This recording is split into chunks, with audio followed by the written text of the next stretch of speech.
Amen. It's so good to be back with you today. Cisco Walker, an evangelist here in Roswell, New Mexico. And we have kind of an abstract video that we're going to discuss tonight. We have some different subject matter, but tonight we're going to be talking about the 1986 film Blue Velvet. And we're going to try to make some connections, I hope, with the help and the power of the Holy Spirit to see why would a Christian watch a controversial film like Blue Velvet. Blue Velvet is a David Lynch film.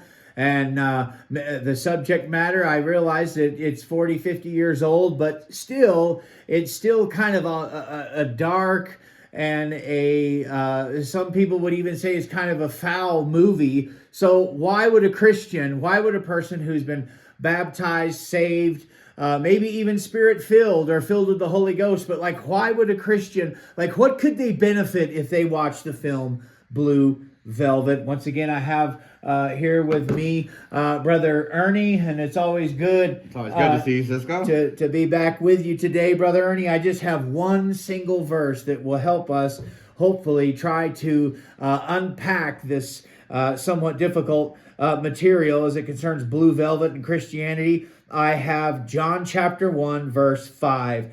And the light shines in the darkness, and the darkness did not comprehend it.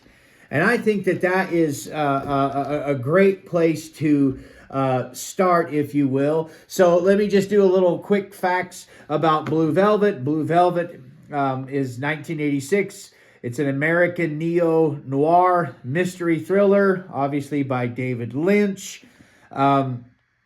Very controversial film. It runs 120 minutes. Very successful film. Blue Velvet is a cult classic, Ernie, and you remember the days when you could go to the Lobo Theater and watch Blue Velvet on a big screen. I've never had an opportunity to watch it on a big screen, but I would love to sit down and watch it someday on the big screen. So Ernie, you're a Christian, and Ernie, you believe in Jesus, and you believe in God, and you're constantly laboring to be Jesus to the least of these. And what is some of your initial reactions when I approached you with this idea of watching Blue Velvet, and how can we tie Blue Velvet to evangelical Christianity? So I saw this movie way a long time ago. So it was 1986. So I would have been 7, 8, somewhere around there. So I think it's really to tie it in with Christianity and suburban life when it's all perfect on the surface. Good, yeah. But what's underneath is what's really happening, because we do that in our culture today, all the constant time. People don't want to talk about children that are being molested, or people that have sexual desires with porn, or people watching. And so we just kind of sweep that under the rug. And unfortunately in New Mexico, it's just things are happening in this state where we just keep sweeping it under the rug, and it can't be swept under the rug no more, because we're one of the 49 states. We're the 49th state in everything. Yes. Learning, behavior modifications, outreach, addressing problems dealing with mental issues, addictions, and that all falls into that category of how, if you can't see it, then it doesn't exist. And I'm so glad that you brought that up, because this film clearly shows that small towns and rural places, they're filled with darkness, right? And they're filled with injustice. And one of these, as the movie starts, it shows the white picket fence, and it shows the flowers, and it shows, in this dreamy way that only David Lynch could make movies. And but then it shows the man, and the man obviously was Jeffrey's father, and he's watering the grass, and then he has a pinch, I guess it's a heart attack or a stroke. I think it's a stroke. And he falls down, but then it shows the blades of grass, and it shows underneath. Because, when I came to Roswell, New Mexico, I fell into a stigma, and I fell into a stereotype, and I thought, well, This is a small little area. There's no problems here. There's not fentanyl here. There's not injustice here. There's not crime here. But I've been here about 2 months, and I'm beginning to see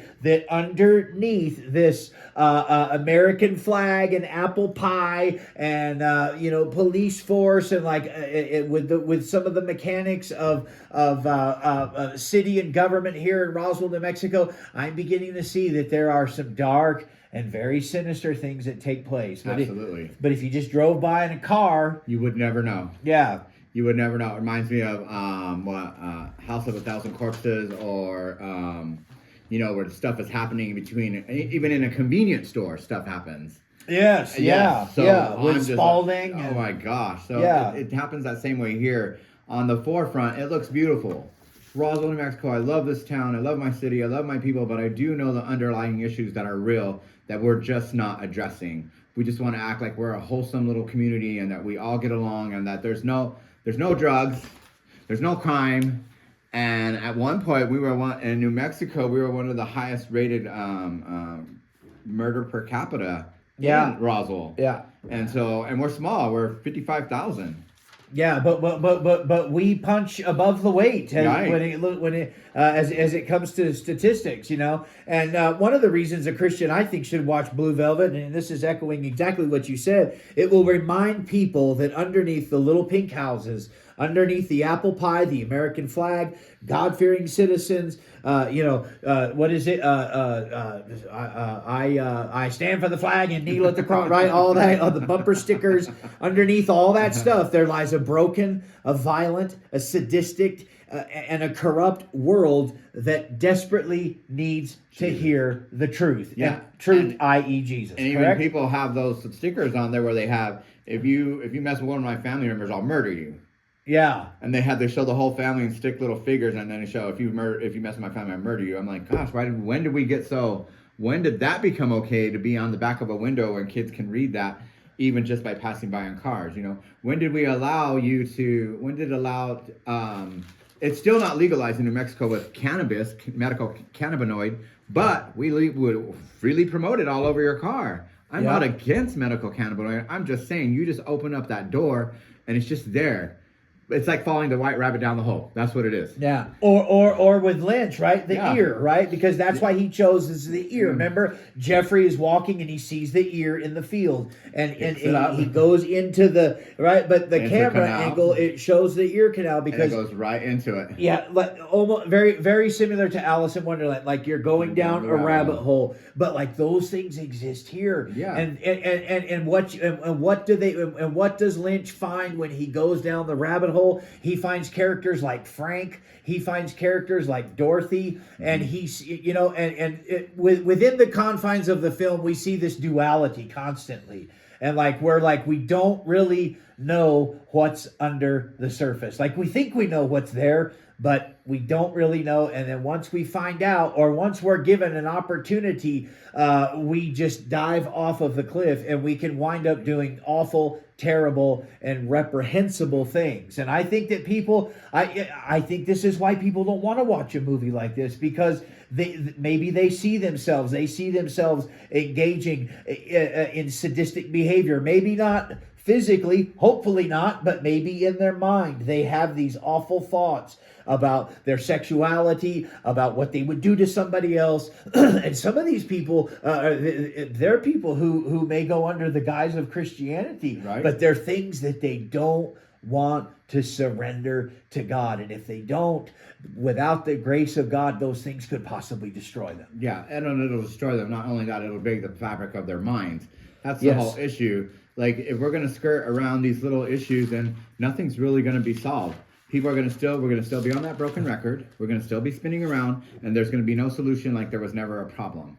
And it goes all the way to the medical care, the court systems, the hospitals, the rehab facilities. And not that the people haven't been working on it. That's not what I'm saying. Yeah. But what I'm saying is, like, even right now, as I try to get people to, I can read the Bible to you. We can quote scripture. We can go back and forth, sharpen iron, sharpens iron.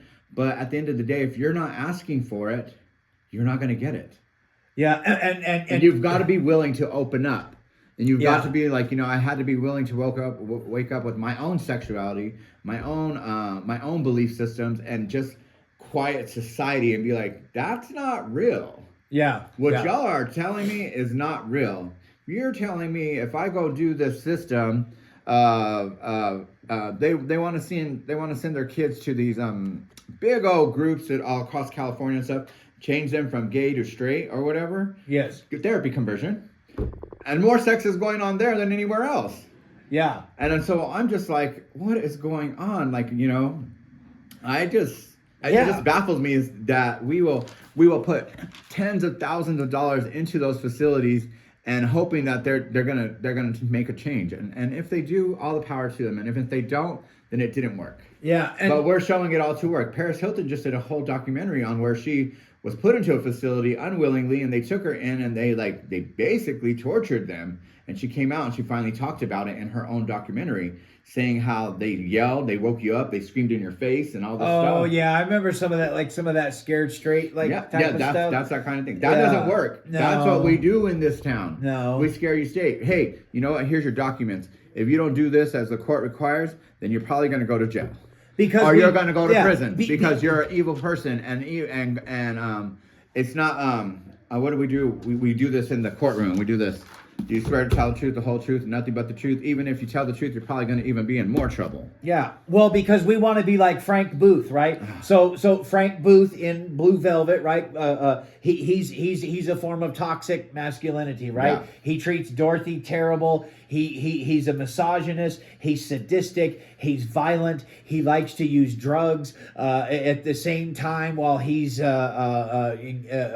basically committing like rape. He's obsessed with like trying to kill people, and like I think that many times like we can learn from characters like that, because when you look at a character like Frank Booth, one of the reasons we find Frank Booth, the character Dennis Hopper in Blue Velvet, we find him so reprehensible, we find him so foul and disgusting, is that we see glimpses of him in us when we look into the mirror, when we look into the abyss. And like I think we're doing things like that with whether it's gender identification, whether it's the border, whether it's refugees, whatever it might be. No, there is a sadistic bully in all of us, and we need Jesus to help curve that right there.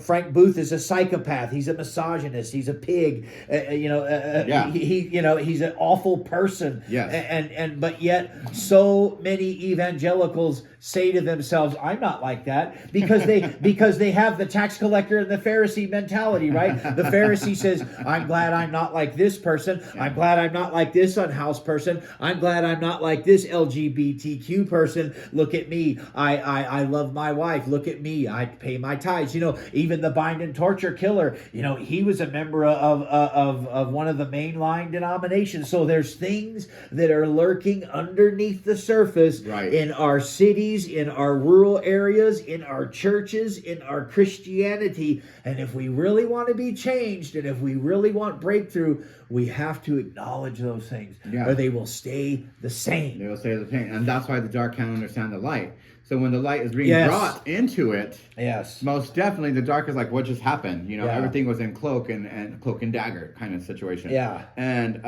but even here, while I'm dealing with it, what is his name? Cameron Wentcomb. He was an addictive singer, and he came out of his addiction, and now he's becoming famous and just dropped his first album and stuff like that. Yeah. And one of the lines in his song is I was a villain. I was my own worst villain in my story. And I was like, so when I'm here at a warming center and I'm running as a team lead, I'm just like, you guys have got to realize that nobody did this to you. Yes, your past does matter and all these things. You may have been molested. You may have been raped. You may have a drug addiction. You may have a porn addiction. You may have food addiction. But if you cannot bring them to the feet of Jesus and you keep them in the dark, they're going to fester and they're going to grow. You're going to get sick. You're probably going to get cancer. You're probably going to get tumors. You're probably going to have anxiety, stress, PTSD. And that whole mentality of mental illness, we don't have the capacity in the city to take care of it. No, we don't. But we do with Jesus.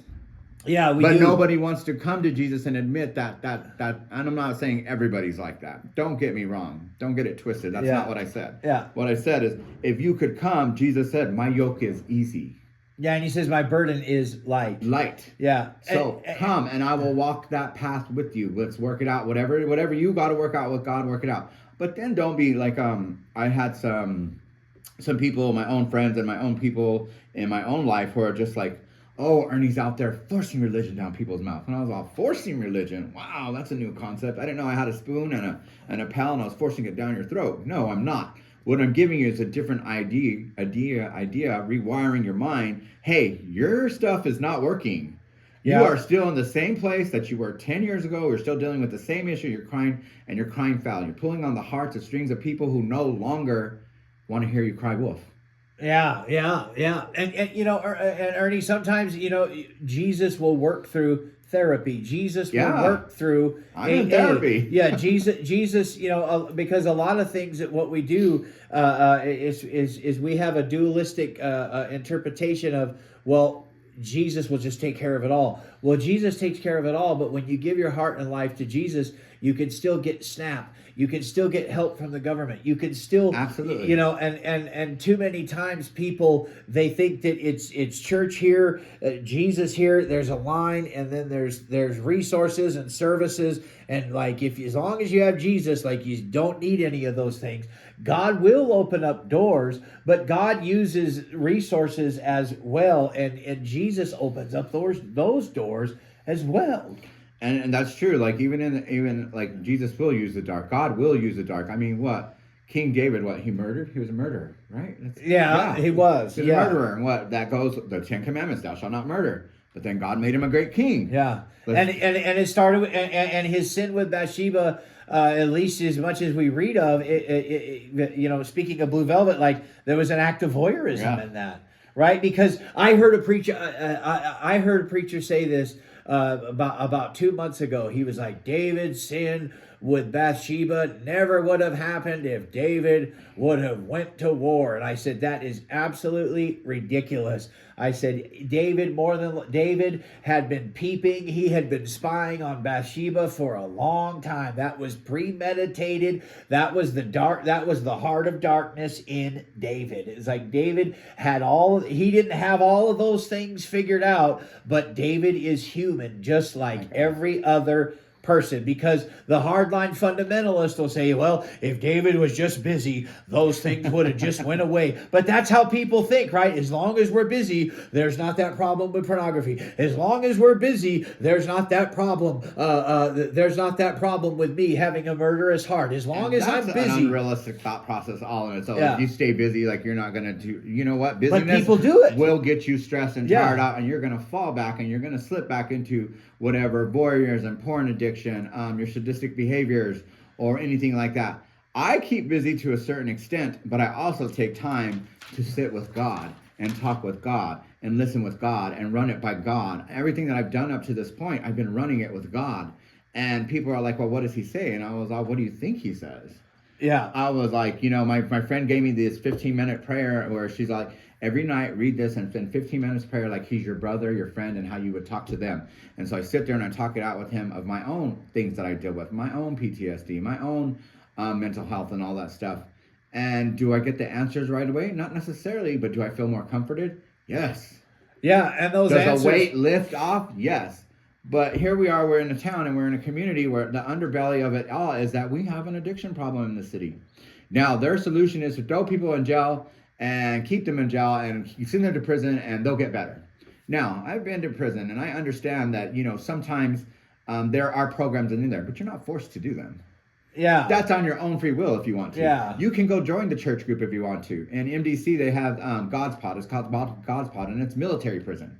Yeah, so you have to have your bread fixed, and you have to get up and you praise and you worship and you do all this, and still 90% of those men go back. Yeah, because they call that, because that's a phenomenon, right? Jailhouse religion, right? And I love, but I'm a man who's after God's heart. I'm seeking God's heart. So that's where I would go when I was in those facilities. But that doesn't mean that the issue is still not lying, because I can still go into the court systems now and today, and they're like, the page comes up, boom, oh, here's Ernie's record. Yeah. Well, gosh, he must be a really bad person, and this and that and that and that. And even no matter how many accolades or praises or anything I get, no matter what I'm doing good, those are the first things that show up. That doesn't matter to me. I'm not interested in what people think about me, what they say about me. What I'm interested in, did I please God today, and was I better human than yesterday? And if I wasn't doing that, then what heavenly sound was I making? Yeah. Well, there's so much to all of it. One of the interesting aspects of the film is the hidden dark side of the American life and the American dream. So, Ernie, a lot of people don't believe in the American dream anymore. That's crazy because I don't even know what the American dream is. I grew up in poverty. I never even knew what that statement was until I was like late 20s, maybe early 20s. The American dream, have a job, get a home, have a wife, own kids, your house, white picket fence. Yeah. And that's basically what it is in certain parts of this town. But we do have a part of town where it is like the war zone in Albuquerque. Yeah. We have that's true. Chihuahua, which is historic. They barely named it historic, but there's no roads being fixed. There's no houses being fixed. They're just tearing stuff down, kicking people out of their homes, putting them in jail.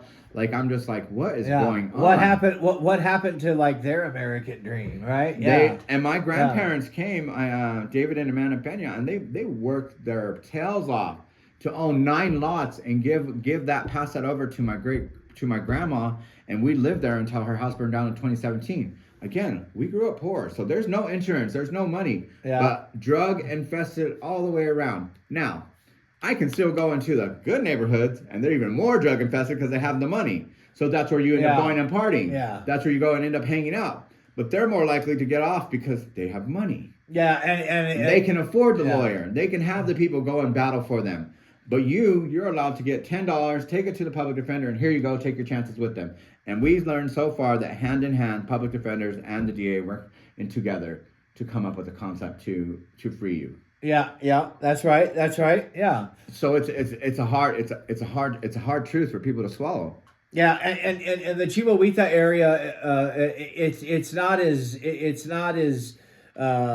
you would think historically, if they said, "Oh, this is historic Chihuahua," you're gonna go see like nice buildings, old museums, and all that stuff. Have you been there? Yeah. It's run down to the max. It's like what we see when we're hitting the ends of El Paso and the beginning of Mexico, like all the way the housing is just like that. Well, and look at the Boys and Girls Club. It's sunk. It's done. What that was so vibrant when I was a kid. And what was the ball field? There's Pokhorn Park and Pokhorn Field, named after the man who started it. Yeah. When I was there, there was trampoline, there was pottery, there was art classes, there was weightlifting. Everybody was getting along. Again, even while I was there, though, there was stuff happening underneath. There was drugs being passed around. Just everybody didn't. It was the people who were older. Yeah. Misappropriating, touching children, or nobody noticing and nobody saying anything because nobody ever said anything. Yeah. I was a kid who didn't say anything when I was being molested by my foster parent in a good neighborhood, in the good side of town. And then when I finally told somebody, they told me, go home and don't make trouble for yourself. You'd have a good house. Yeah. And I just got out of I got into foster care when I was 7 years old. And then I get into a man's house who's molesting me and my brother, and not only us, 5 other kids. And then you're going to put me through the process of suing the whole state of New Mexico all over again. And they give you a sum of money, they answer, and my lawyer's like, we're not taking that, we're leaving. And I have to relive it all over again. Yeah. And that did not sit well with me. They printed mine and my brother's name and our pictures on the front page of the Roswell Daily Record when we were underage. Yeah. And it was just like, I was like, so now I'm being punished. Yeah, well, that didn't help you at all. Yeah. It made it easier for me to go into my addiction of starting with cocaine. Like, that's where it made it easier. Because once I did 1 line of cocaine, everything stopped. Yeah, well, that's how you cope with it. That's that euphoria. That's how you dealt with it. And like you know what? Maybe that's why Frank. I think there was a part of Frank in Blue Velvet, Frank Booth. With the nitrous oxide, he's trying to escape. He's trying to escape those hellish thoughts. he's trying to deal with his Oedipal complexes, right? Because like he obviously he Has has an Oedipal complex, right? Because like he wants he puts the blue velvet in his mouth. He's got all of these weird dysfunctional, sadistic, sexual, they call it psychosexual behaviors. Like the movie's full of like Freudian psychoanalytical type of things like Right. that. And like I think that's why people that's one of the reasons that people do substances, because one thing I think we learned from Blue Velvet is like we don't, it would be so interesting to see the backstory of Frank and to see how he became that toxic masculinity, to see how he became the nitrous And huffing. that's part of Hispanic culture. Hispanic men are the ones who rule. Like in my own, I'm Okay, so let's talk about that, because within the conflict, within the confines of the film, we see toxic masculinity. Yeah. We see misogyny. Yeah. We see Frank talking to Dorothy. He treats her terribly. He says awful things to her. He abuses her. I saw the men that were in my family that are Hispanic and without, well, not even within my family, my family's friends that were men, they were all abusive to their women. They beat them, and I watched this all as I was a kid and growing up. And I was like, I will never be in a relationship like this. But they would beat them. They were all drugged up. Everybody was partying. Kids took care of kids. I raised kids. Yeah. I raised 17 kids my own self. I raised my brothers and sisters while my mom went through her heroin addiction, and then she went to prison. And she went to a prison for a very long time. But at the same time, people were walking around naked. There was sex happening. I couldn't go into certain rooms. At one point, some guy killed himself. I used to live right here on Sunshine Street over here across from, there used to be a market there, supermarket there. And my mom just left us for like 3 days while I watched the kids. And one of the guys, David, was, getting off on, he was just hyperly sexual. And so he was getting off and masturbating with himself. And he ended up being so cold, he wrapped himself up in a shower curtain, suffocated. Asphyxiation. So he died. And so when my mom got back, I was like, I think he's dead. Yeah, that's terrible. That's very dark. And so when I talk about it, people are like, wow, your mother was a bad mother. No, my mother wasn't a bad mother. She was going through the same process too, of being sexually victimized as a young person, finding drugs, getting her escape. And yes, that happens. I didn't know that's what it held. Like I never understood why she put us through that. But now that I've had my own addictions, I'm just like, yeah, well, why is nobody addressing it? Because again, out of sight, out of mind. Yeah. If you don't have to deal with it, we can send you to prison. Boom, problem solved, right? Yeah. Well, because and it's not even solved. Because I think there's a part of us where like we don't want to deal with it. We don't want to think that those things happen. Well, if we don't want to deal with it, then there's never going to be a freaking solution, and it's going to get worse. I agree with you, but I'm just saying for the majority of people, they want to just, like you said, out of sight, out of mind. They just want to pretend that those things don't happen. They want to pretend that this is a nice place. They want to, and sometimes people they're willfully blind. They're willfully ignorant, and they're like, oh, if those things are going on, I don't want to know about that because I don't want to think about that. Yeah. I don't want to watch Blue Velvet. I'll watch Little House on the Prairie. I don't want to watch Blue Velvet. That's I don't want to worse. watch. Did we see how Michael Landon in real life how he really was? But I don't want to watch House of a Thousand Corpses because I'm a Christian and I pay my tithes. I don't want to watch that, but I want to watch Highway to Hell, or what is it, Highway to Heaven. Highway to Heaven. I want to watch Angel Productions. I want to watch Pure Flix. I want to live in this little bubble, and it's like that is not reality. Because one of the things I love about David Lynch's movies is like they show this dreamlike quality, but then they show, and Steinbeck, the author Steinbeck was like this. His stories would paint this picture, but then reality in the real world would come crushing back in, and it would crash everything down, and it would remind you that we are human, we do make mistakes, there is suffering, there is tragedy, and those things are just as important as happiness and joyfulness. Yeah. Now that I'm older now that I'm 48, just turned 48, now that I'm 48, most of those people now that I knew growing up with, they have alcoholic problems. They're dealing with I'm now hearing their stories as a person, and I'm not going to mention anybody's names or like that, but all those rich communities that I wanted to be part of as a kid that I wasn't part of, they're like, oh, my father molested me, I was being raped, or this was going on, and like now they're all messed up on the streets. One of the girls we had in our facility,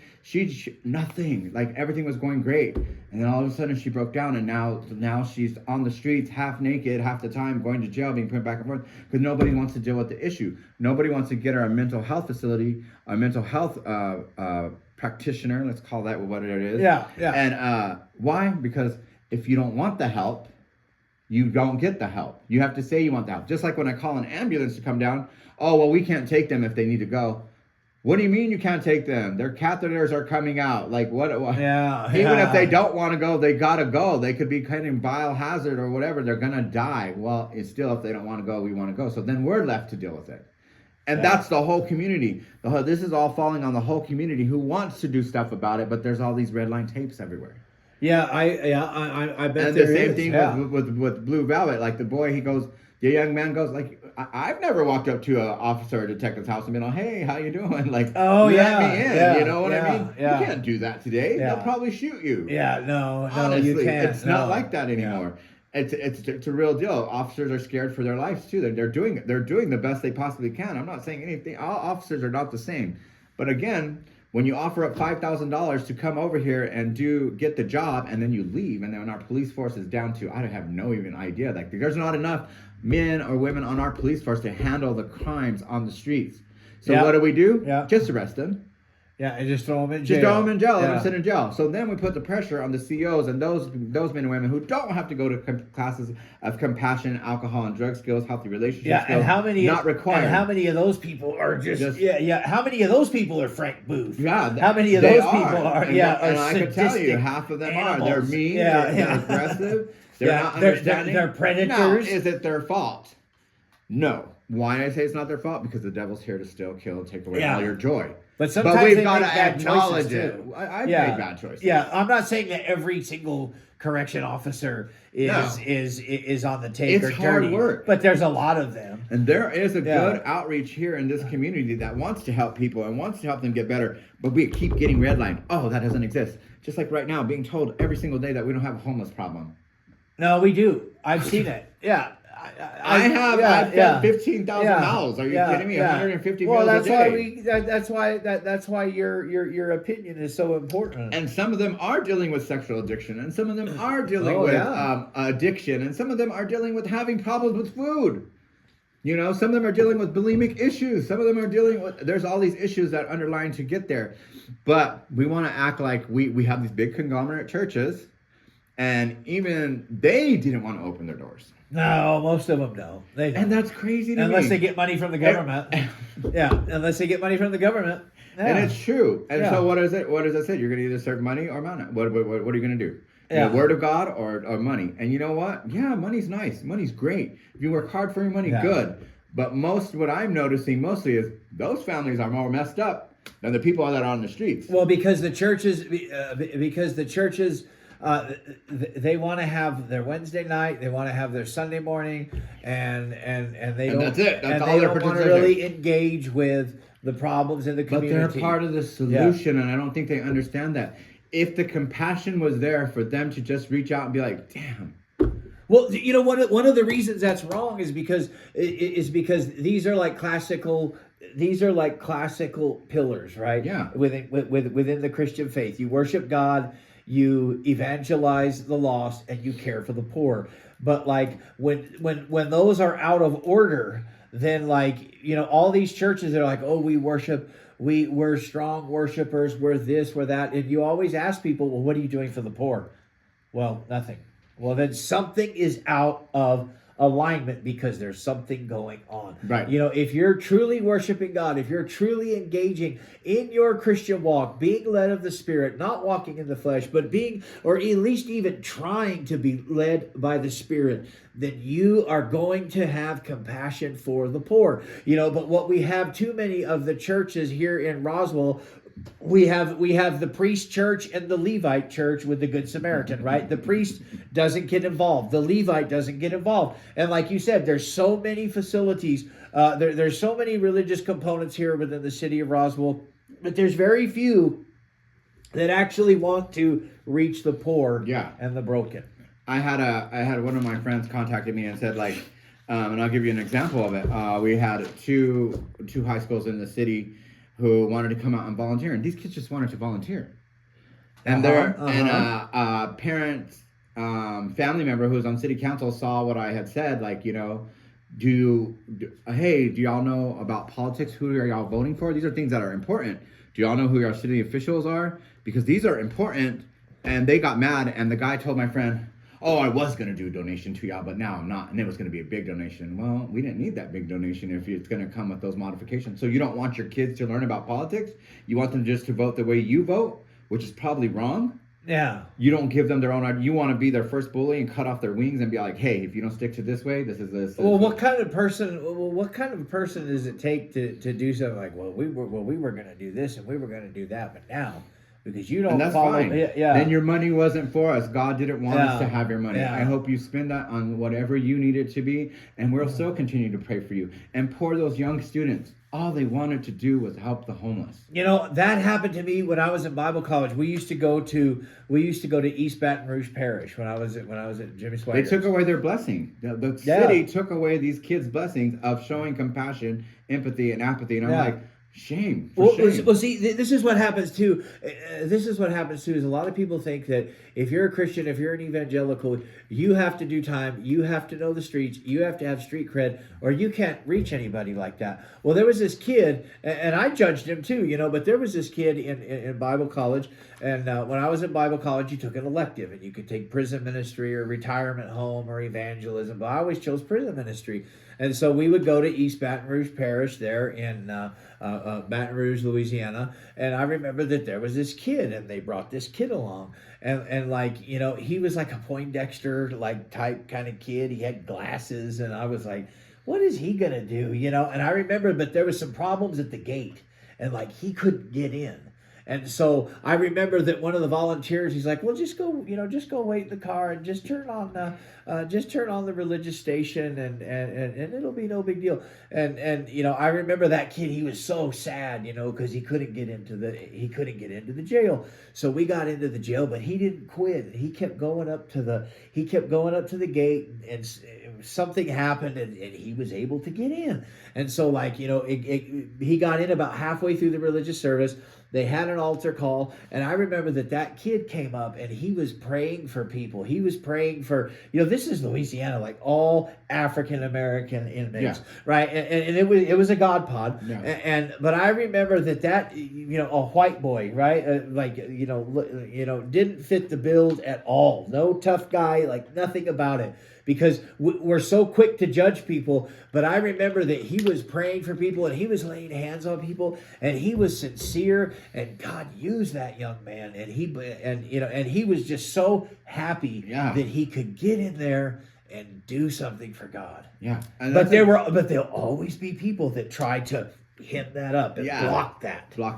And people sadly, say it all the time because of my sexual orientation. They'll always say oh, you can't preach God, or you can't love God, or you don't know God, or you're going to burn in hell, or you're just this dirty, disgusting person. But don't give people any more weapons to stab me in the back. What kind of Christianity is that? Like somebody that would say that, and these are some of the elephants in the room, because Blue Velvet deals with stuff like that. It deals with sadism. It deals with what people would call bizarre, sexual behavior, and it's just terrible. And there's so many evangelicals, they're so hard-hearted towards LGBTQ people. Hard. Yeah, but you know what? This man I worked for in Albuquerque, we would have these conversations. And he didn't like preachers, and he didn't like Christians. He wanted nothing to do with that. This man, he's a brilliant man. He's a hardworking man, very successful man from Berkeley, California. Okay. So, and I loved working with him because I got the other side of the coin. I didn't get the Rush Limbaugh side of the coin. I didn't get the Fox News side of the coin. I didn't get the Donald Trump is God and the Messiah. But he taught me how to think differently. And I remember, he's like, he's like this, this stuff with gay people and how the church is so this and that. He says, let me tell you something. He says, there's a lot of gay people in churches. He's like, they're just hiding out and they're just under this guise. And he's like, you don't have to worry about that. He's like, it's not really that big of a deal, because a lot of the people that are so vitriolic and hateful in church about gay people, he says they're gay too. He says they're just not in a place where they can just let that come up. He says you don't have to worry about that. Yeah. And I don't really. And I think he was right. I think he's right too, because look, what's happening with the Catholic Church? They have this huge old lawsuit all over the world right now, and the internet. If you were touched by a preacher like that, you can compensate money for it. It's all over the LSD Church, the Latter-day Saint, it's all that everywhere, and the Catholic Church, and they just slap them on the wrist and then they send them on their way, and then they do it again, they slap them on the wrist and they do it again, and I'm just like, what is wrong with this system right here? But again, I'm not judging. I'm just saying, like, if you are really here to help people, then you're not going to let that continue happen. You're going to find a solution. Yeah. And the solution is not to have them around children, unfortunately. Yeah. That only perfect sense. Yeah. They're men of the church. Well, we've seen what men of the church did to Jesus. Yeah.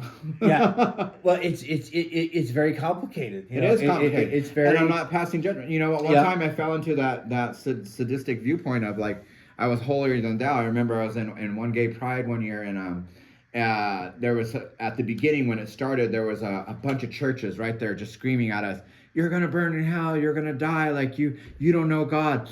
And I got so viciously mad. I screamed and yelled back in their face, got about this close, and told them, Matthew 7:1 says, "Judge not, lest ye be judged." And I heard myself like in a rage, and I backed up. Yeah. And I was like, and I went back up, and I was like, "I'm so sorry." Yeah. And I walked away, and I just kept going about my business. Yeah. But I'm just like, that's the kind of stuff that even within the movie of that voyeurism stuff, like people think that gay people are out there wanting to sleep with little children or molest kids or raping kids, and I was like, that is not true. Yeah, because that is not true, because I was molested by a man who was white, prominent of the community, worked for the schools, and nobody believed me. Yeah, because those are stigmas or stereotypes. Yeah, because they're ignorant. And again, I wish no ill will to. I for me to get well, I had to forgive. And that was, I didn't even know what forgiveness was until I had an intimate personal relationship at Jesus at 33. That's when it all started to fall puzzle piece together over and over. And so why is it important to watch this movie? As we were saying, it's important because it's part of culture. That it may be like one of those movies, the Rocky Horror Show. Like it may be like that. Yeah. A cult classic, right? Yeah. But it's important because it's real. Well, that's how that's some of real in every community, every city. Well, that's how some of the and even small ones, and that's how so many Christians, they were so. I remember even before the Super Bowl, they were so angry about Bad Bunny all singing in Spanish. No, but the hype is that Bad Bunny was going to perform in drag. And, I remember people in church, they were like, "I don't want to see that. That's disgusting." And I'm thinking to myself. But then you want to see a white man rip Janet Jackson's clothes off and show a nipple. Yeah, but the world's still watching it and blaming her today. But I'm thinking to myself, like, I like how I grew up. I grew up in Albuquerque. I sang punk rock. I listened to the Cramps. Rocky Horror Picture Show. Pink Flamingos, Kiss, Divine, the New York Dolls. Like all that kind of stuff. And I was like, this. Why does this bother you like so much? I always think, like you said earlier, is this really such a big deal? It is such a big deal because just like you said, you know what? Because you didn't get to live that lifestyle out that maybe you're hiding within yourself. Yeah, maybe there's because you know what? It doesn't bother me seeing straight people out there doing whatever they're doing. Yeah. Yeah. And they're not doing such great things either. They're hurting their children. They're starving them. They're doing blues in front of them. They're sleeping in front of them in little hotel rooms that are disgusting. And people are all okay with this. Yeah. They're like, oh, well, there's your wholesome American family right there. Yeah. And it's sick and twisted. Because underneath. But then you see two men or two women together who are raising children who have done a fantastic job. And they're like, wow, They told my sister something the other day in school. They're gonna go to hell. They said, "Oh, that's the co-parent child." Oh yeah, like almost like a That's a subhuman. teacher that said Yeah, that. yeah. A teacher within our community, within our teaching facility. And I'm just like, wow. Yeah. Wow. Yeah. And so like me and my sister, they like we do a lot of praying, and we do a lot of praying and healing within people. And that's because we've been drugged to the trenches. Because see, And we live there, yeah. and it's not because I have street smarts or anything like that. I just grew up on the streets, honestly. Yeah. Because they wouldn't let me move over into the greener pasture over here. A high society. And I did. We lived in Yeah. our adopted parents afforded us a very nice lifestyle. But was it comfortable? No. Was it unhinging? Yes. Did I see the cracks in the mirror like everybody talks about? Oh, so heartedly. Yeah. And yeah. still, I love my adopted parents, and I love my sister, and I love what people are trying to do. But like, again, where is Jesus? Yeah. Where is Jesus? What would Jesus do? You think Jesus would, there was a murderer next to him, on the cross, right? Yeah. Yeah. And he said, "This man has done nothing. I'm Yeah. a murderer." And Jesus said, "I'll see you in heaven." And Jesus says, and we're this is so appropriate too because we're in the time of Lent. Father, forgive them, for they know not what they do. Yes. And that prayer is still in motion. Yeah. That prayer is still saving people. That prayer is still providing mercy for people because he is the great high priest who forever liveth to make his intercession for the world. Thank you. And so that is still And I am not perfect. going on. Yeah. And I know you're not perfect. I know No, people I'm are not I'm perfect. Not at all. No. I just don't want to let's not sugarcoat it anymore, because that's not working. No, it isn't. It isn't working. It's making society sicker. Yeah. And making it easier for them to hurt children, to hurt themselves, to blame everybody, but even God. They want to blame God. And I was one of those people who blamed God. I'm like, God, why did you let this happen to me? Well, that's the classical argument. If Yeah. God is good and all powerful, how can he allow terrible things to happen? Because through that darkness, as he's protecting you from the evil one, there is good on the other side. Yeah, if you ran the race good. And because the light shines in the darkness, Yeah. and the darkness can't comprehend it. And I always felt like I always felt like I was the light in a dark room everywhere I went. And people have been attacking me since. And ever since that moment, and I understand it now, I know how to be patient. Yeah. And I know how to hear it. And I know how to see the storm almost getting right to me and be like, oh, you need to back up. Yeah. That discretion. You Yeah. know what I mean? Oh, you may be doing this or doing that. You know what I mean? I'll give you another example. My aunts and their boyfriends went into prison, and me and my grandma took care of them. And I stopped my partying lifestyle, and I left Albuquerque. I lived in Albuquerque for 13 years. And I went home to help my grandma. 505. The 505, Blue, Pulse, all of them, AMC. Yeah. Those are all the Yeah. clubs I was at. And they weren't bad. There's just bad people sometimes in bad places, almost everywhere. You could find the bad in anywhere and anything. But I came home, and we were taking care of my aunt and her boyfriend's children. And when he got out of prison, he tried to come and take them for me because I had a partner, and he said, "I don't want my children to grow up gay." Yeah. And I'm still there. I have the relationship with those kids better than their dad does. I'm not saying that is my right or my authority or anything like that, but that's how God ordained it. And those kids are doing great. Yeah. Yeah. I took them. Dr. Bob Phillips let me take those kids to college classes with me. I'll bring them because I was like, I have no one to watch them. And I was on my grandma's not feeling great or whatever. She's 84 now. She's going to dialysis. Yeah. And he was like, okay, well, then bring them to class. And I would take my sister's kids, my aunt's kids, and I took them to classes with me. And I was all, this is what you can be. This is how you can get your degrees. Don't be the narrative of the system. Like, you're Hispanic, or as what Trump said, all Mexicans are rapists and killers. He said that in his last run. Not this run, but the last one. And I'm just like, that's not true. Because I've never killed or raped anybody in my life. Yeah. Ever. Yeah. And but I'm just like, it's that stigma. It's just some people, the bearing weight of it that we put on children, the next generation. Yeah. That's why they're dying. Yeah. That's why they're choosing fentanyl. Yeah. Well, voyeurism out. Yeah. And really a person, if you look at the world and if you look at the things that happen, if you look at the amount of suffering, if you look at just what it takes to live every day, you can't really blame people. I don't. For doing I drugs. don't. You can't blame them for doing drugs. I saw a lady on Facebook who posted a post. She was like, "No wonder why my daughter's high, because they put you through the court system, through the ringer to get your kids back, and I have her kids, and she comes home, and sometimes she's sober and sometimes she's not, because of the damage that was done of the effects of the system. Yes. Not of the drugs, but of the system wringing you out, pinching you, what is it? Twist it, turn it, bop it. Like, that's what they're doing to you. Yeah. And Well, that's not what God does. No. God no. is a God of order. Well, and he heals. And he does heal. Yeah. I can say right now, like all my diseases and afflictions, I believe wholeheartedly with my mind and everything that I'm well. Now, am I perfect? Hell no. I am not perfect by any shape or standard, but I don't ever act like I am. Yeah, you're very humble. Yeah. I love I love the 10 million steps to get here. And people ask me all the time, do you wish you weren't molested? Do you wish you were not gay? Do you wish you were not these things? And I was all, no. Yeah. I was all, because I love who God made me today. I love the magnificent, marvelous creation I am. Yeah. Because I look in the mirror now and I can tell myself, I love you, Ernie. Thank you for being strong enough to bear the weight of whatever was on you and get to here. Yeah. Well, because now, look at all these people. Yeah. God. As I'm being obedient to God, God is like, I'm going to use you. Yeah. And you're going to get tired. And you're going to find it uncomfortable. But I'm going to give you all the answers and all the solutions to what you ask of me. So just come and ask me. That's how easy it is. All right. Well, thank you for your time tonight. You're welcome. It's always good talking with you. I love seeing you, man. We've been trying to make the connections with Blue Velvet and Christianity. It's been very difficult. But I think we did a pretty good job. I think we, that whole masculinity thing, I'll just go right into it one more time. That masculinity thing is just like in Mexican culture. Machismo. Oh, man. If you're not the strong one or whatever, and like sometimes, one time somebody said to me, if you never spoke, I would never know you were gay.